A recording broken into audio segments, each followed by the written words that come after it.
ती काय परिस्थिती असेल याचा विचार करायला हवा होता। मात्र सरकारनं 97च्या प्रस्तावावरती चर्चेला महत्त्व दिलं नाही असा आरोप भास्कर जाधव यांनी केलेला आहे। 293 वर आपण या ठिकाणी सभागृहामध्ये चर्चा करायला उभे आहोत आणि हा प्रस्ताव पूर्णपणे शेतकऱ्यांशी संबंधित अशा प्रकारचा प्रस्ताव आहे।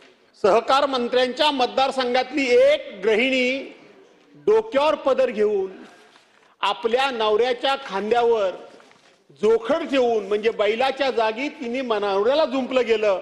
तो विषय गांभीर्याने आमचे सहकारी नानाभाऊ पटोळे यांनी मांडला।